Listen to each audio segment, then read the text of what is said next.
إن هو إلا ذكر للعالمين۔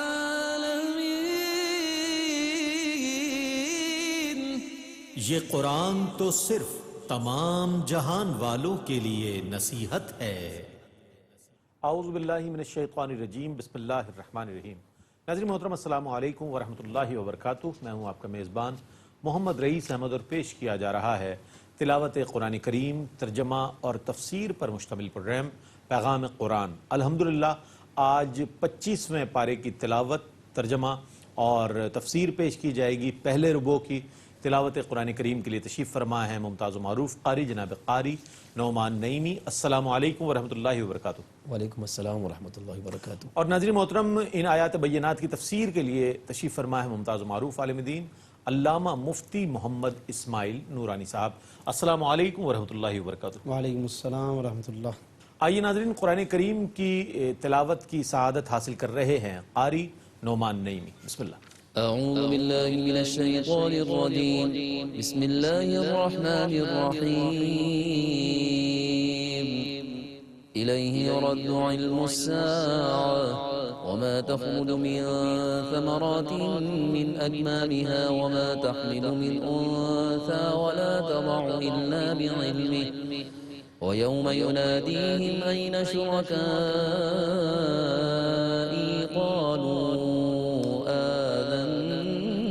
كما منا من شهيد۔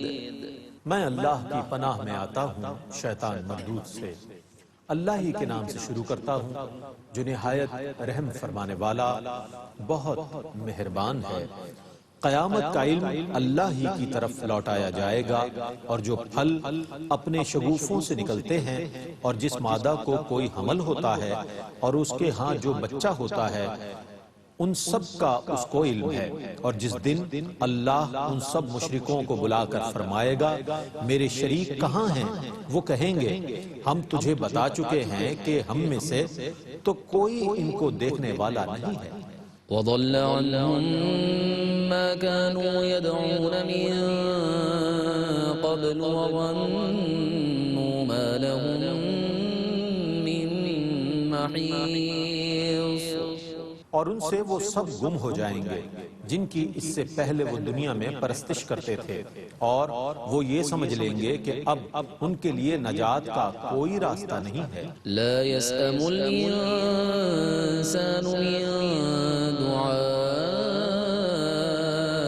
الخير وإن مسه الشر فيئوس قنوط۔ انسان خیر کی دعا کرنے سے کبھی نہیں تھکتا، اور اگر اسے کوئی شر پہنچ جائے تو وہ مایوس اور نا امید ہو جاتا ہے۔ وَلَئِنْ أَذَقْنَاهُ رَحْمَةً مِنَّا مِن بَعْدِ ضَرَّاءَ مَسَّتْهُ لَيَقُولَنَّ هَذَا لِي وَمَا أَظُنُّ السَّاعَةَ قَائِمَةً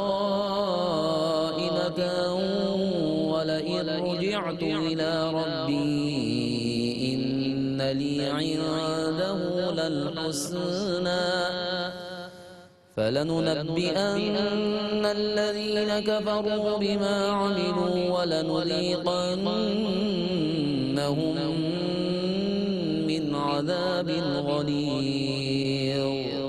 اور اگر ہم اس کو تکلیف پہنچنے کے بعد رحمت کا ذائقہ چکھائیں تو وہ یہ ضرور کہے گا کہ میں بہر صورت اس کا حقدار تھا، اور میں یہ گمان نہیں کرتا تھا کہ قیامت قائم ہوگی، اور اگر میں اپنے رب کے پاس لوٹایا بھی گیا تو بے شک اس کے پاس میری خیر ہوگی، پس ہم ضرور کافروں کو ان کے کاموں کی خبر دیں گے، اور ہم ان کو ضرور سخت عذاب کا مزہ چکھائیں گے۔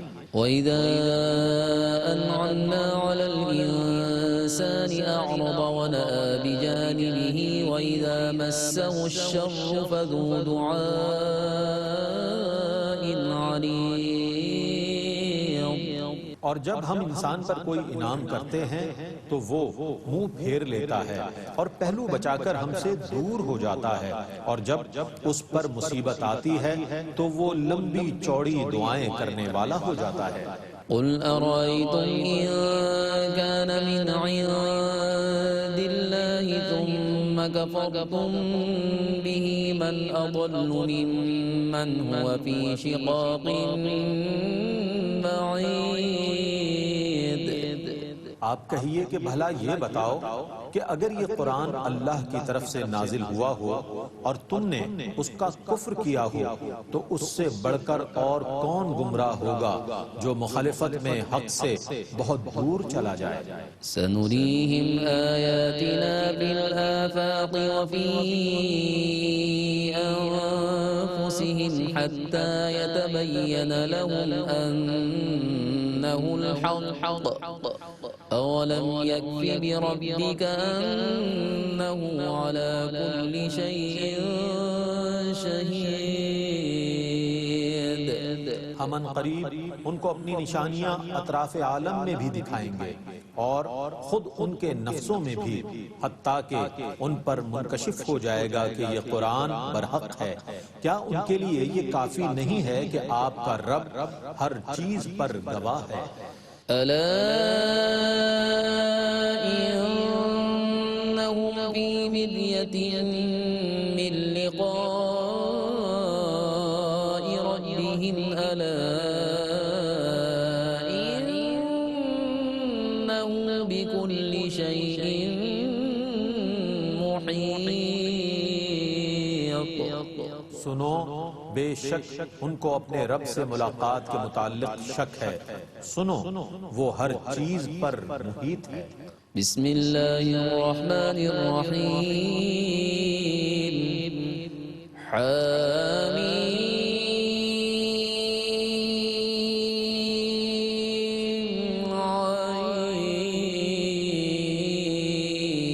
عين سين قاف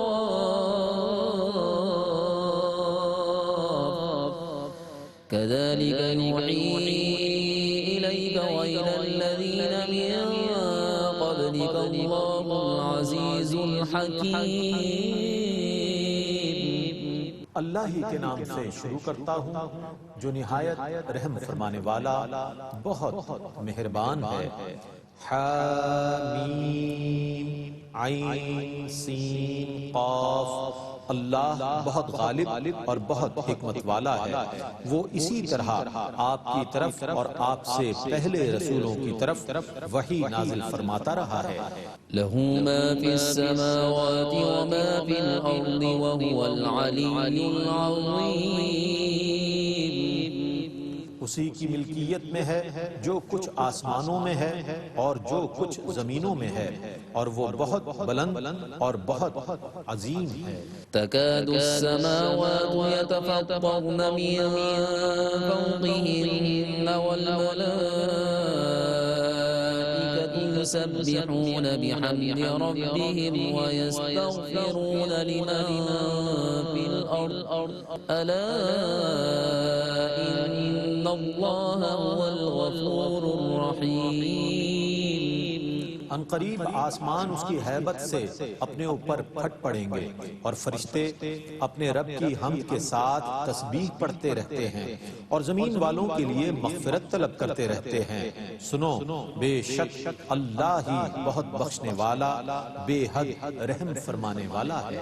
والذین اتخذوا من دونه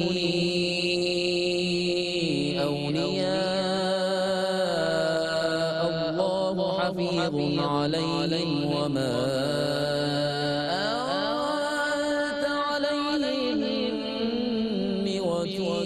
بوكيل۔ اور جن لوگوں نے اللہ کو چھوڑ کر دوسروں کو اپنا مددگار بنا لیا ہے، اللہ ان سے خبردار ہے اور آپ ان کے ذمہ دار نہیں ہیں۔ وكذلك أوحينا إليك قرآنا عربيا لتنذر أم القرى ومن حولها وتنذر يوم الجمع لا ريب فيه فريق في الجنة وفريق في السعير. اور ہم نے اسی طرح آپ کی طرف عربی میں قرآن کی وحی کی ہے تاکہ آپ اہل مکہ اور اس کے گرد و نواح والوں کو عذاب سے ڈرائیں، اور اسی طرح آپ یوم حشر کے عذاب سے ڈرائیں جس کے وقوع میں کوئی شک نہیں ہے. اس دن ایک گروہ جنت میں ہوگا اور ایک گروہ دوزخ میں ہوگا. وَلَوْ شَاءَ اللَّهُ لَجَعَلَهُمْ أُمَّةً واحدة ولكن يدخل من يشاء في رحمته والظالمون ما لهم من ولي ولا نصير. اور اگر اللہ چاہتا تو ان سب کو ایک گروہ بنا دیتا، لیکن اللہ جس کو چاہتا ہے اپنی رحمت میں داخل کرتا ہے، اور ظالموں کا نہ کوئی کارساز ہے اور نہ کوئی مددگار. أم اتخذوا من دونه أولياء فالله هو الولي وهو يحيي الموتى وهو على كل شيء قدير. کیا انہوں نے اللہ کو چھوڑ کر دوسروں کو مددگار بنا رکھا ہے؟ پس اللہ ہی مددگار ہے اور وہی مردوں کو زندہ فرمائے گا اور وہی ہر چیز پر قادر ہے. وما اختلفتم فيه من شيء فحكمه إلى الله ذلكم الله ربي عليه توكلت وإليه أنيب. اور جس چیز میں تمہارا کچھ بھی اختلاف ہو تو اس کا فیصلہ اللہ کی طرف راجع کرو. یہی اللہ حاکم ہے جو میرا رب ہے، اسی پر میں نے توکل کیا ہے اور اسی کی طرف میں رجوع کرتا ہوں. فاطر السماوات والأرض جعل لكم من أنفسكم أزواجا ومن الأنعام أزواجا يذرؤكم فيه ليس كمثله شيء وهو السميع البصير. وہ آسمانوں اور زمینوں کا پیدا کرنے والا ہے. اس نے تمہارے لیے تم ہی میں سے جوڑے بنائے اور مویشیوں سے جوڑے بنائے. وہ تمہیں اس میں پھیلاتا ہے، اس کی مثل کوئی چیز نہیں ہے. وہ ہر بات کو سننے والا، ہر چیز کو دیکھنے والا ہے. له مقاليد السماوات والأرض يبسط الرزق لمن يشاء ويقدر إنه بكل شيء عليم. آسمانوں اور زمینوں کی کنجیوں کا وہی مالک ہے. وہ جس کے لیے چاہے رزق کشادہ کر دیتا ہے اور جس کے لیے چاہے رزق تنگ کر دیتا ہے. بے شک وہ ہر چیز کو خوب جاننے والا ہے.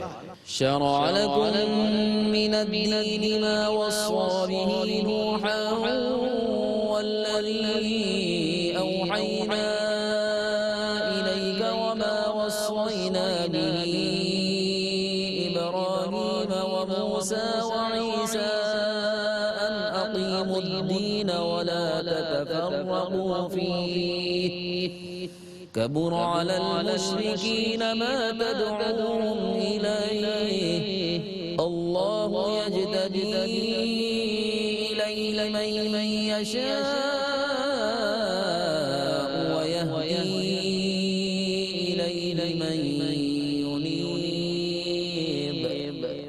اس نے تمہارے لیے اسی دین کو مشروع مقرر کیا ہے جس دین کی اس نے نوح کو وصیت کی تھی اور جس دین کی ہم نے آپ کی طرف وحی کی ہے.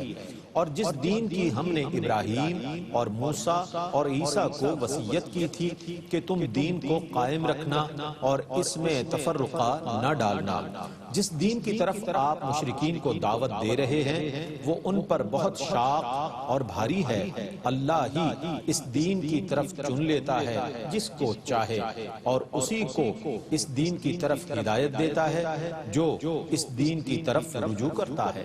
وما تفرقوا إلا من بعد ما جاءهم العلم بغيا بينهم ولولا كلمة سبقت من ربك إلى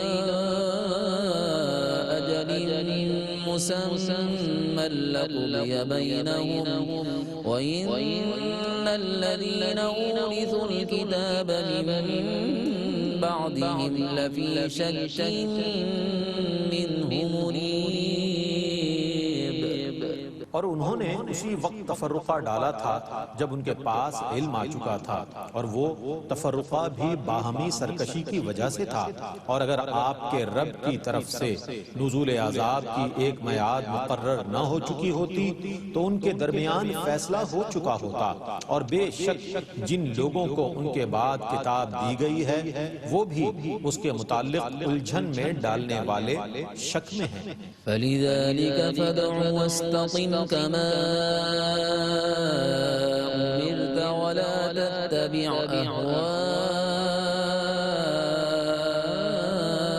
أهواءهم وقل آمنت بما أنزل الله من كتاب وأمرت لأعدل بينكم الله ربنا وربكم لنا أعمالنا ولكم أعمالكم لا حجة بيننا وبينكم الله يجمع بيننا وإليه المصير۔ بس اسی قرآن کی طرف آپ دعوت دیں اور جس طرح آپ کو حکم دیا گیا ہے آپ اسی پر مستقیم برقرار رہیں اور ان کی خواہشوں کی پیروی نہ کریں، اور آپ کہیے میں ان تمام چیزوں پر ایمان لایا جو اللہ نے کتاب میں نازل کی ہیں اور مجھے تمہارے درمیان عدل کرنے کا حکم دیا گیا ہے۔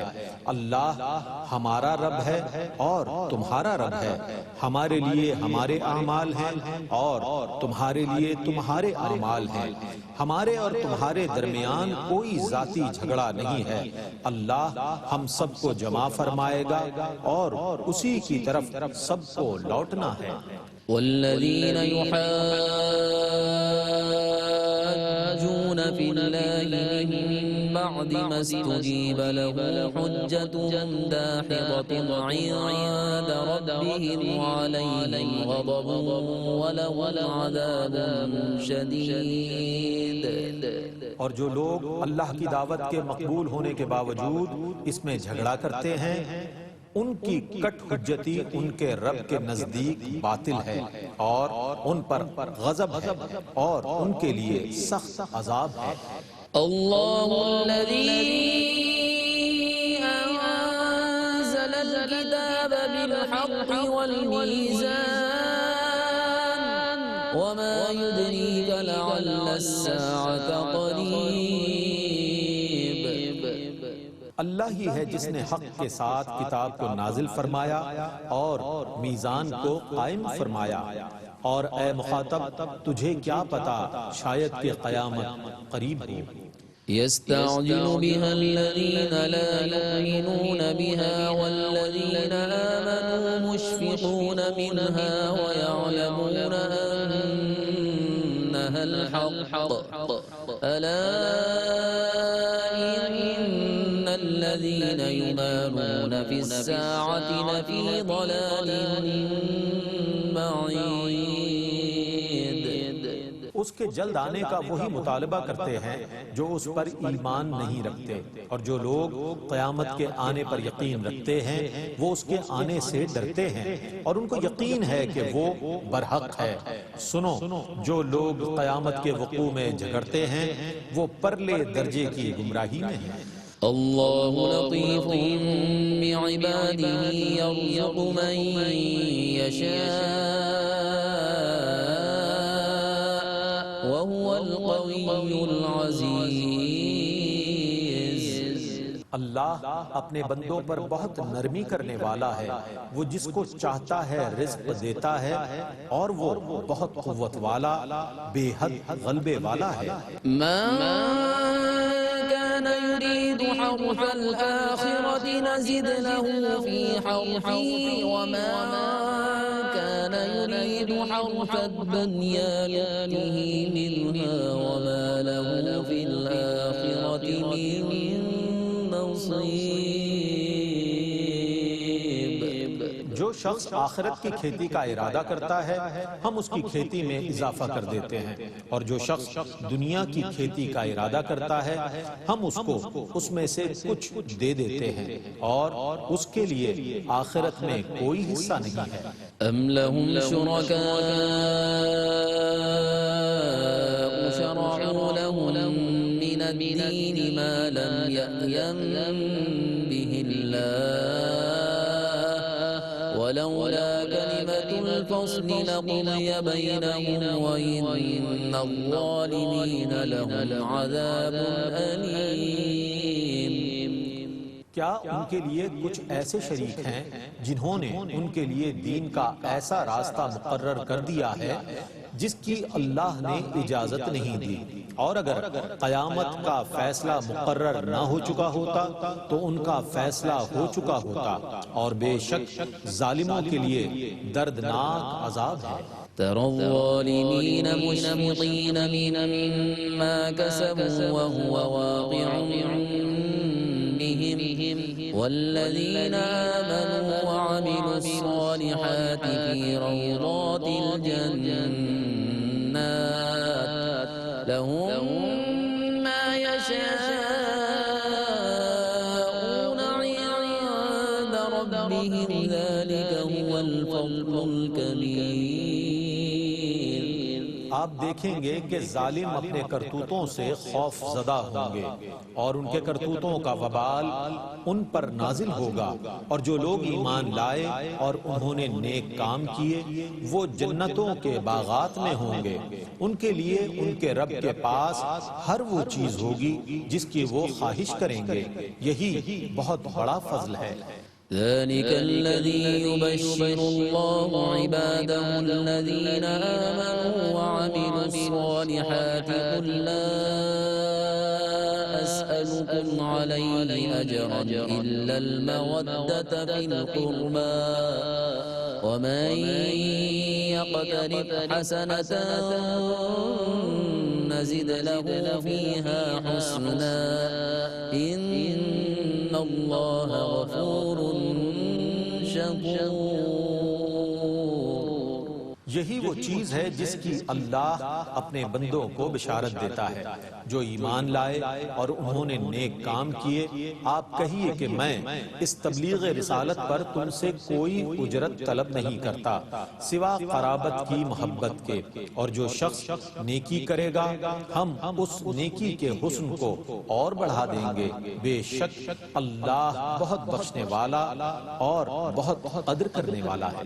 ام یقولون افترى على الله كذبا فإن يشاء الله يختم على قلبك ويمحو الله الباطل ويحق الحق بكلماته إنه عليم بذات الصدور۔ کیا وہ یہ کہتے ہیں کہ رسول نے اللہ پر جھوٹ بول کر بہتان تراشا ہے؟ پس اگر اللہ چاہے گا تو آپ کے دل پر مہر لگا دے گا، اور اللہ باطل کو مٹا دیتا ہے اور حق کو اپنے کلام سے ثابت رکھتا ہے، بے شک وہ دلوں کی باتوں کو خوب جاننے والا ہے۔ وهو الذي يقبل التوبة عن عباده ويعفو عن السيئات ويعلم ما تفعلون، اور وہی ہے جو اپنے بندوں کی توبہ قبول فرماتا ہے اور گناہوں کو معاف فرماتا ہے، اور جو کچھ تم کرتے ہو اس کو جانتا ہے۔ ويستجيب الذين آمنوا وعملوا الصالحات ويزيدهم من فضله والكافرون لهم عذاب شديد۔ اور ایمان والوں کی اور نیک کام کرنے والوں کی دعا قبول فرماتا ہے، اور اپنے فضل سے ان کی نعمتوں میں اضافہ فرماتا ہے، اور کافروں کے لیے سخت عذاب ہے۔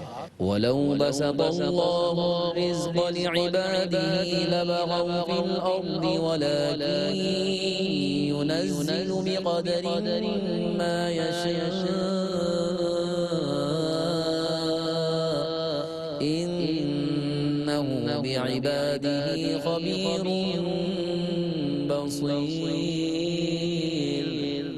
اگر اللہ اپنے سب بندوں پر رزق کشادہ کر دیتا تو وہ ضرور زمین میں سرکشی کرتے، لیکن اللہ جتنا چاہے ایک اندازے سے رزق نازل فرماتا ہے، بے شک وہ اپنے بندوں کی مکمل خبر رکھنے والا، خوب دیکھنے والا ہے۔ وَهُوَ الَّذِي يُنَزِّلُ الْغَيْثَ مِن بَعْدِ مَا قَنَطُوا وَيَنشُرُ رَحْمَتَهُ وَهُوَ الْوَلِيُّ الْحَمِيدُ۔ وہی ہے جو لوگوں کے مایوس ہونے کے بعد بارش نازل فرماتا ہے اور اپنی رحمت پھیلاتا ہے، اور وہی مددگار ہے بہت حمد کیا ہوا۔ وَمِنْ آيَاتِهِ خَلْقُ السَّمَاوَاتِ وَالْأَرْضِ وَمَا بَثَّ فِيهِمَا مِن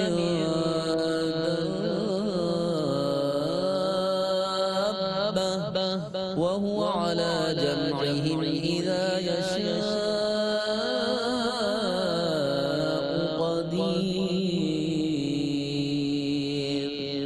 اور اس کی نشانیوں میں سے آسمانوں اور زمینوں کو پیدا کرنا ہے، اور ان جانداروں کو پیدا کرنا ہے جو اس نے آسمانوں اور زمینوں میں پھیلا دیے ہیں، اور وہ جب چاہے ان کو جمع کرنے پر قادر ہے۔ الحمدللہ تلاوت اور ترجمہ پیش کیا گیا۔ آئیے اس تلاوت کی تفسیر کے لیے اور تفہیم کے لیے ہم چلتے ہیں علامہ مفتی محمد اسماعیل نورانی صاحب کی جانب۔ جناب بہت شکریہ۔ بسم اللہ الرحمن الرحیم، الحمدللہ رب العالمین، والصلاة والسلام علی اشرف الانبیاء و سید المرسلین۔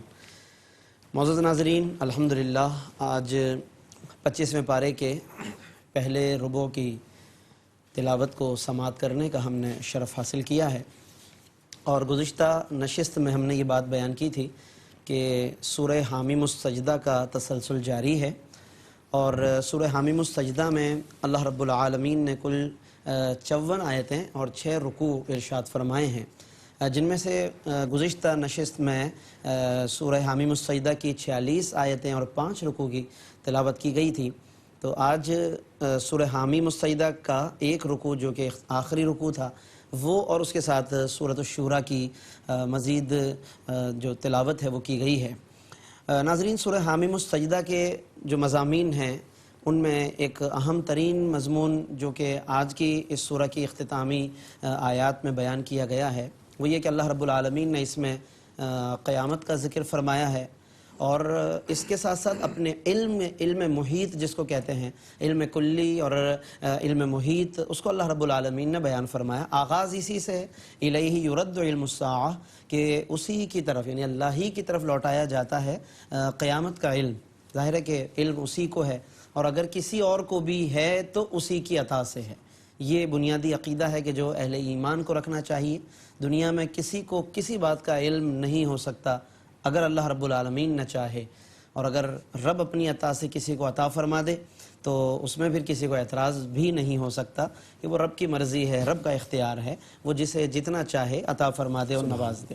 وما تخرج من ثمرات من اکمامها، اس میں بھی اپنا علم اللہ نے بیان کیا کہ جو بھی پھل نکلتے ہیں اپنے غلافوں سے، وما تحمل من انثى، اور جس کو بھی حمل ہوتا ہے من انثى کوئی مادہ، ولا تضع الا بعلمہ، اور جو بھی پھر اس کو جنتا ہے الا بعلمہ، تو وہ اللہ کے علم میں موجود ہے۔ سبحان اللہ۔ تو یہ تمام باتیں اللہ نے اپنے علم کے تعلق سے بیان فرمائی ہیں، اور اس سب کا مقصد یہ ہے کہ آگے چل کر پھر بتوں کا ذکر ہے۔ اللہ رب العالمین نے ان ابتدائی آیات میں اپنا ذکر فرما کر کفار کو توجہ دلائی ہے کہ کیا تمہارے بتوں میں اس طرح کی کوئی خصوصیات ہیں کہ جس کی بنیاد پر ان بتوں کی عبادت کی جا سکے، وہ تمہارے کام آ سکیں یا ان کی طرف رجوع کیا جا سکے؟ تو ایسا کچھ بھی نہیں ہے، بلکہ قیامت کے دن تو حال یہ ہوگا کہ وَيَوْمَ يُنَادِيهِمْ أَيْنَ شُرَكَائِي، کہاں ہیں میرے شرکا، یعنی اللہ تعالیٰ انہیں ان کی بات میں ذلیل فرمانے کے لیے اور رسوا کرنے کے لیے اور لاجواب کرنے کے لیے فرمائے گا کہ أَيْنَ شُرَكَائِي، کہاں ہے میرا شرکا؟ قالوا، تو وہ کہیں گے آذناک ما منا من شہید، وہ کہیں گے کہ ہم پہلے ہی بتا چکے کہ ہم میں سے کوئی بھی اس پر گواہ نہیں ہے۔ یعنی یہ کفار کا ایک طریقے سے اپنی بات سے پلٹنا ہے کہ وہ لا تعلقی کا اعلان کریں گے، لیکن یہ میدان محشر میں مختلف مواقع ہوں گے، کبھی تو وہ اپنے بتوں کی طرف رجوع کریں گے، کبھی کوشش کریں گے، کبھی خود کہیں گے کہ کہاں ہیں وہ، اور کبھی وہ لا تعلقی کا اعلان کریں گے۔ یہ ان کی وہ کیفیات ہیں جس کا انہیں خود بھی اندازہ نہیں ہوگا کہ ہم کیا کر رہے ہیں، اور ظاہر ہے کہ ایک ایسا شخص کہ جس نے اتنے سارے معبود بنا رکھے ہوں تو انہیں نہیں سمجھ آتی کہ پھر وہ کیا کریں اور کیا نہ کریں۔ ایک معبود برحق جو کہ اللہ رب العالمین ہے، اس کے ساتھ جب ناظرین تعلق ہوتا ہے تو انسان کے دل و دماغ میں، فکر و خیال میں یکسوئی ہوتی ہے، یکسانیت ہوتی ہے، اور یہ برکت ہے اللہ رب العالمین کی عبادت کرنے میں۔ سبحان اللہ۔ تو یہ تمام باتیں اللہ نے ارشاد فرمائی۔ پھر آگے جا کر ایک انسان کی اور ایک ایسی کیفیت جو اس سے پہلے بھی بیان کی جا چکی ہے وہ بیان فرمائی گئی کہ جب کبھی اس پر ہم رحمتیں نازل فرماتے ہیں تو پھر اس کی کیا حالت ہوتی ہے، جب کبھی کچھ مشکلات آتی ہیں تو پھر کیا حالت ہونے لگتی ہے۔ چنانچہ فرمایا کہ وَلَئِنْ أَذَقْنَاهُ رَحْمَةً مِنَّا مِنْ بَعْدِ ضَرَّاءَ مَسَّتْهُ لَيَقُولَنَّ هَذَا لِي، کبھی اگر ہم اسے اپنی جناب سے کچھ رحمت دے دیں تکلیف کے بعد، یعنی تکلیف دور کر کے ہم رحمت دے دیں، لَيَقُولَنَّ هَذَا لِي، تو کہتا ہے کہ یہ تو میں مستحق ہوں اس کا، یہ تو میرا اپنا حق ہے، یہ یعنی کہ وہ رحمت یا کسی بھی نعمت کے آنے پر اللہ کو بھول جاتا ہے، دینے والے کو بھول جاتا ہے اور کہتا ہے جی میرا حق ہے یہ۔ ناظرین یہاں پر ہمیں یہ ضرور سوچنا چاہیے کہ نعمتوں اور رحمتوں کے ملنے پر ہم بجائے اس کے کہ اس کی نسبت اپنی طرف کریں، ہمیں سب سے پہلے اس کی نسبت اللہ کی طرف کرنی چاہیے۔ ہر اچھی چیز کی نسبت سب سے پہلے اللہ کی طرف۔ اپنے بچوں کی بھی تربیت ہم اسی طرح کریں کہ وہ ان اچھی چیزوں کی نسبتیں اللہ عز و جل کی طرف کریں اور اللہ تبارک و تعالیٰ کا شکر ادا کریں، ورنہ پھر یہ کفار کا طریقہ بتایا گیا کہ وہ کہتے ہیں لَيَقُولَنَّ هَذَا لِي، یہ میرا حق ہے، اور پھر وہ کس طریقے سے قیامت کا انکار کرتے ہیں کفار۔ ان تمام باتوں کو بیان کیا۔ اچھا، پھر اسی انسان پر آگے فرمایا کہ وَإِذَا مَسَّهُ الشَّرُّ، جب اسے کوئی تکلیف پہنچتی ہے فَذُو دُعَاءٍ عَرِيضٍ، تو پھر وہ لمبی چوڑی دعائیں کرنے لگ جاتا ہے۔ یہ بھی دیکھا ہوگا ناظرین کہ جہاں گھر میں کوئی شخص بیمار ہوا یا سیریس کنڈیشن ہو گئی تو وہاں پر تمام گھر والوں کی کیا کیفیت ہوتی ہے، نمازوں میں اخلاص بھی پیدا ہو جائے گا، دعائیں بھی طویل ہو جائیں گی، ذکر و اذکار بھی، تو تسبیح بھی، تو وظیفہ بھی، تو درود شریف بھی، ساری چیزیں۔ جیسے جیسے بیمار آدمی صحت یاب ہونے لگتا ہے ویسے ویسے وہ دعائیں، تسبیح، ذکر، نمازیں وہ آہستہ آہستہ کم ہونے لگ جاتا ہے۔ اللہ سے تعلق ہمارا کوئی ایسا مشروط نہیں ہے کہ ہم اپنے حالات کے مطابق اللہ سے تعلق قائم کریں کہ اگر یہ حالات ہوں تو میرا اللہ سے یہ تعلق ہے، اگر یہ حالات ہو تو اللہ سے یہ تعلق ہے۔ ہمارا تعلق اللہ سے انکنڈیشنل ہونا چاہیے، بغیر حالات کی کسی شرط کے۔ یہ ہمارے ایمان کا تقاضا ہے، اور ایسا ہی ایمان اللہ تبارک و تعالیٰ کو مطلوب ہے کہ جیسے بھی حالات ہوں ہم اللہ رب العالمین کے بندے ہیں، کیونکہ وہ پروردگار ہر حال میں ہمیں رزق دے رہا ہے، ہر حال میں وہ ہمارا رب ہے، تو ہمیں بھی ہر حال میں اس کا بندہ ہونا چاہیے۔ پھر اس کے بعد اللہ نے آیات اور یعنی نشانیوں کا ذکر فرمایا کہ لوگوں کی ان کی طبیعتوں میں، ان کے اپنے وجود میں بھی نشانیاں ہماری وحدت اور قدرت کی موجود ہیں، اور آفاق عالم میں بھی موجود ہیں۔ اگر ہم کائنات کے نظام میں غور کریں تو نشانیاں موجود ہیں۔ سورج چاند کا جو سسٹم ہے، دن اور رات کا جو سسٹم ہے، کیسے سسٹمیٹک طریقے سے یہ چل رہے ہیں، برس ہا برس سے صدیاں بیت گئیں، ان کے سسٹم میں کوئی فرق نہیں۔ موسم کیسے آتے جاتے ہیں، رات دن کا آنا جانا، گردش لیل و نہار، شمس و قمر کی کا طلوع غروب، کہ ایک ایسی زبردست نشانی اللہ کی وحدانیت کہ ضرور کوئی ایک ذات ہے نا جو چلا رہا ہے ان سب. اگر ایک سے زائد ذوات ہوتی، زائد چلانے والے ہوتے تو یہ سسٹم ایسے نہ چلتا. ہر ایک کی اپنی خواہش ہوتی کہ میں ایسے چلاؤں کائنات کو، میں ایسے چلاؤں. ایک ہی سسٹم کے تحت چلنا یہ دلیل ہے کہ ایک ذات وحدہ لا شریک ہے، اور یہی اللہ کی وحدانیت کی قدرت کی ایک بہت بڑی آفاقی نشانی ہے. پھر آفاق کے ساتھ فرمایا وفی انفسہم سنریہم آیاتنا فی الآفاق، ہم دکھائیں گے لوگوں کو اپنی نشانیاں آفاق عالم یعنی کائنات کے نظام میں بھی، وفی انفسہم انسان کی اپنی طبیعت میں بھی نشانی. ہمارا اپنا وجود، اعضائے بدن، آنکھیں، ہاتھ، پاؤں، یہ ان کا ایک سیکوینس میں ہونا، ان کے ذریعے سے مختلف کاموں کا انجام پانا کیسے زبردست اللہ کی قدرت کی نشانیاں ہیں. اس کی صنائی کا حسن ہے کہ جو انسان کے رگ و پے سے عیاں و بیاں ہے. تو اس طرح انسان کو اپنے آپ میں بھی اور آفاق میں بھی اس طرح غور کرنا چاہیے تاکہ وہ اللہ کے قریب ہو سکے. ناظرین پھر اس کے بعد سورۃ الشورى کا آغاز کیا گیا. اس میں آیت نمبر 38 جب آئے گی آگے تو اس میں شورا کا لفظ ہے. وَأَمْرُهُمْ شُورَى بَيْنَهُمْ، اہل ایمان کا معاملہ آپس میں مشورے سے طے پاتا ہے. تو شورا کا لفظ ہے تو اسی بنیاد پر اس کو سورۃ الشورى کہا جاتا ہے. 5 رکوع ہیں، 53 آیتیں ہیں سورۃ الشورى کے اندر اور بہت اہم مضامین پر مشتمل ہے. ابتدا میں اس سورت کے ابتدا میں اللہ رب العالمین نے کفار کے تعجب کا جواب دیا کہ وہ قرآن پر تعجب کرتے تھے کہ یہ قرآن، حضور علیہ السلام کہتے ہیں کہ اللہ کا کلام ہے، کیسے ہو سکتا ہے؟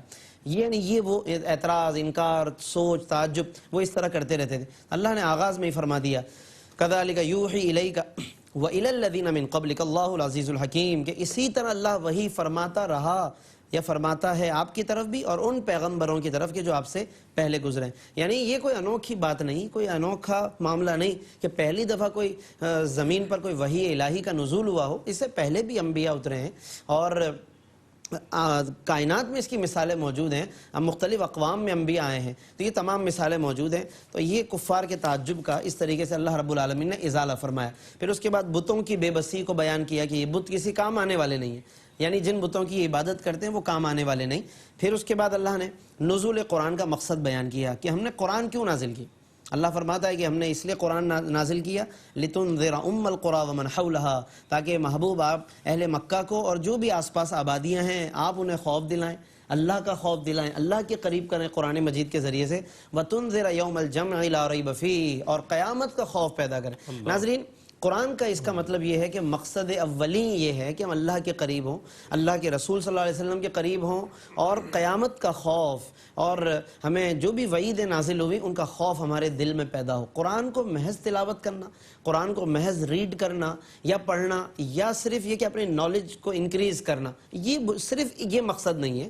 ضرور قرآن کا علم، مطالعہ اور اسٹڈی سب کچھ کریں، لیکن ہماری طبیعتوں میں، ہمارے سوچ و بچار میں، فکر و خیال میں خوف بھی تو پیدا ہو. ہم اللہ تبارک و تعالیٰ کا خوف پیدا کریں، ہمارے رویوں میں تبدیلی بھی تو آئے. یہ قرآن کا بنیادی مقصد ہے لتنذر، تاکہ آپ ڈرائیں.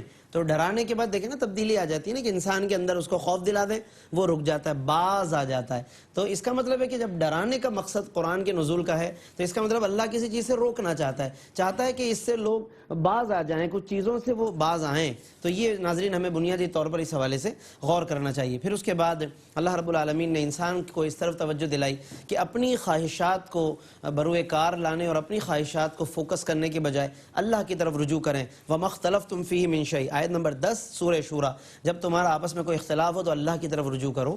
ہمارے یہاں ہوتا ہے کہ جب جھگڑا ہوتا ہے تو اپنی خواہش کو ہم فالو کرتے ہیں کہ میری چاہت یہ ہے کہ میں ایسے کروں، اگلا بھی یہی کہہ رہا ہوتا ہے. جب ایک کہے گا میری خواہش چلے گی تو دوسرا بھی یہی کہے گا، تو دونوں میں جھگڑا کون سولو کرے گا؟ جھگڑے کا حل واحد اللہ رب العالمین کا دین، اللہ کی شریعت ہے کہ اس شریعت پر ہی آ کر ناظرین اطمینان قلبی ہو سکتا ہے. گو کہ آج شریعت پر بھی آ کر لوگ اپنی منمانی کرتے ہیں، وہاں پر بھی آ کے اپنے مطلب کا فتویٰ چاہتے ہیں کہ ہمیں اپنے مطلب کی کوئی بات مل جائے. لیکن بہرحال فحکمہ الی اللہ، فیصلہ اللہ کی طرف ہم فارورڈ کریں، اس کی طرف ہم متوجہ ہو جائیں. یہ ہمارے لیے سب سے بنیادی چیز ہے. پھر اس کے بعد دین اور شریعت کے حوالے سے ایک بہت ناظرین بنیادی آیت ہے، شرع لکم من الدین ما وصی، آیت نمبر 13 سورہ شورى. یعنی کہ اللہ رب العالمین نے ہر دور میں اور ہر نبی اور رسول کے لیے ایک بنیادی جو ضابطہ رکھا امت تک پہنچانے کے لیے، وہ ہمیشہ سے ایک رہا ہے عقائد و نظریات کے اعتبار سے، اور اسی کو دین کہتے ہیں. توحید وہی پیغام ہے جو شروع سے چلا آ رہا ہے، حضور علیہ السلام بھی وہی لے کر آئے. رسالت کے اصول، معاملات، پیغام وہی ہے جو تمام انبیاء لے کر آئے ہیں. اسی طریقے سے جو بنیادی عقائد و نظریات ہیں ناظرین وہ وہی کے وہی ہیں. اس کو دین کہتے ہیں کہ جو اللہ نے ہمیشہ سے ایک جیسا قائم فرمایا. باقی شریعت کے اندر ایک فرق رکھا کہ مختلف انبیاء کی شرائع مختلف رہی ہیں. شریعت کہتے ہیں قانون کو، لہذا جو جس نبی کے دور کے اعتبار سے ضروریات ہوں گی اس کو ایک قانون کے طور پر اللہ نے عطا فرمایا. شریعت کے معاملات کو مختلف رکھا گیا، لیکن دین ہمیشہ سے ایک رہا ہے، اور دین کا مطلب بنیادی عقائد و نظریات. لیکن اسی کے اندر فرما دیا کہ وَلَا تَتَفَرَّقُوا فِيهِ، اس میں تفرقہ مت ڈالنا. اس کا مطلب ہے کہ جو تفرقہ بنتا ہے وہ عقائد کے معاملات سے بنتا ہے، اس میں فرق کرنے سے بنتا ہے. جہاں توحید اور رسالت اور بنیادی عقائد کو الگ الگ کیا جائے گا وہاں سے تفرقہ بازی شروع ہو جائے گی، فرقہ واریت شروع ہو جائے گی. لہٰذا ہمیں یہ سمجھنا چاہیے. اس سے یہ پتہ چلا کہ جو شرائع کے معاملات ہیں، احکام شریعت ہیں، ہمارے روزمرہ کے معاملات ہیں، ان میں اگر کچھ ائمہ کے اختلافات ہیں، ایک کا نظریہ یعنی ایک کا موقف کچھ ہے، تو یہ تفرقہ نہیں ہے. یہ اختلاف امت جس کو رحمت قرار دیا گیا، یہ اس طرف اشارہ ہوتا ہے کہ فقہی معاملات کے اندر جو وسط نظری ہے یا مسائل کا مختلف ہونا ہے اس میں کوئی حرج نہیں ہے. تفرقہ بازی وہ عقائد کی بنیاد پر ہے، یہ ہمیں فرق ذہن میں رکھنا چاہیے. بعض لوگ چونکہ اس لفظ کو فقہی اختلافات پر بھی اپلائی کر کے اس کو بھی منع کرتے ہیں اور اس سے بھی بیزار نظر آتے ہیں، تو ایسا نہیں ہے. وہ ایک الگ چیز ہے. دینیات کے معاملات میں اختلاف ڈالنا وہ ایک الگ چیز ہے. اس کے علاوہ ناظرین آیت نمبر 15 یہ ایک بہت بنیادی آیت مبارکہ ہے، لیکن ظاہر ہے کہ وقت کے دامن میں بہت زیادہ وسعت نہیں ہے کہ اس کی تفصیل کو بیان کیا جائے، لیکن میں صرف ایڈوائز کروں گا کہ آیت نمبر 15 سورۃ الشورى کی آیت نمبر 15، اس میں 10 باتیں الگ الگ بیان کی گئی. ابن کثیر نے اس کو الگ سے ہائی لائٹ کر کے اس کی تشریح بیان کی ہے. اس کو دیکھیے گا، تفاسیر کے اندر ضرور مطالعہ کیجیے گا. ہماری اصلاح کے معاملات ہیں، اصلاح احوال سے اس کا تعلق ہے. باقی یہ کہ ایک بنیادی بات یہ کہ قیامت کے متعلق کفار اور اہل ایمان کے رویے مختلف ہوتے ہیں. قرآن نے بتایا کفار کا رویہ یہ ہے کہ وہ بس قیامت کب آئے گی، کیسے آئے گی، بس وہ اسی ادھیڑ بن میں لگے رہتے ہیں. اور اہل ایمان کو کیا کرنا چاہیے؟ فرمایا والذین آمنوا مشفقون منہا، جو ایمان لائے وہ خوف رکھتے ہیں، ڈرتے ہیں. یعنی یہ بجائے اس کے کہ ان بحثوں میں الجھیں، ہمیں فوکس کرنا چاہیے اصل مقصد پر. اس سے یہ پتہ چلا کہ ہمارے معاشرے میں، زمانے میں جو چیزیں ہیں تو ان کے اندر دو پہلو ضرور ہوتے ہیں. بعض وہ لوگ کہ جو محض بحث برائے بحث کرتے ہیں وہ الجھتے ہیں ان چیزوں میں جس کا کوئی فائدہ نہیں اور اس کے اصل مقصد سے غافل ہو جاتے ہیں. ایسے بہت سے ایشوز ہیں ناظرین، لیکن تنگی وقت کی وجہ سے بس میں صرف ایک اشارہ کر رہا ہوں کہ ہمیں الجھنے کے بجائے اصل مقاصد پہ ضرور توجہ رکھنی چاہیے. باقی طالب آخرت اور طالب دنیا میں کیا فرق ہے اس کو بھی اللہ رب العالمین نے بیان فرما دیا. اس کے علاوہ اور بھی بہت اہم آیات ہیں، لیکن انشاءاللہ اگلی نشست میں ہم اس کو شامل کریں گے. خصوصاً اہل بیت کی محبت، یہ ناظرین آیت نمبر 23 ہے سورۃ الشورى کی. تو میں تم سے کوئی اجر نہیں مانگتا الا المودۃ فی القربى، مگر میں اگر تم سے کہتا ہوں تو وہ مودت فی القربى یعنی کہ میرے قرابت داروں کی محبت ہے. یہ ایک تفسیر ہے اس آیت کی. اہل بیت کی محبت کے حوالے سے علماء نے پھر اس کی تشریح بیان فرمائی، جس کو انشاءاللہ آگے چل کر ہم مزید تفصیل کے ساتھ بیان کریں گے. اللہ تعالی ہم سب کو ان تمام مضامین کو سمجھنے، ان کو یاد رکھنے کی توفیق عطا فرمائے. آمین وآخر دعوانا الحمدللہ رب العالمین. جزاک اللہ مفتی صاحب، ماشاءاللہ. ناظرین محترم، اس طور پر 25ویں پارے کا پہلا ربع جو ہے آج تلاوت کیا گیا، ترجمہ پیش کیا گیا اور تفسیر پیش کی گئی. اللہ تعالیٰ سے دعا ہے کہ اللہ تعالیٰ ARYQTV کی اس کوشش کو اپنی بارگاہ میں قبول فرمائے، قرآن کریم کا ہمیں عرفان نصیب فرمائے، قرآن کریم کا فیضان نصیب فرمائے. اس کے ساتھ ہی اپنے میزبان محمد رئیس احمد کو اجازت دیجیے. اللہ حافظ. إن هو إلا ذكر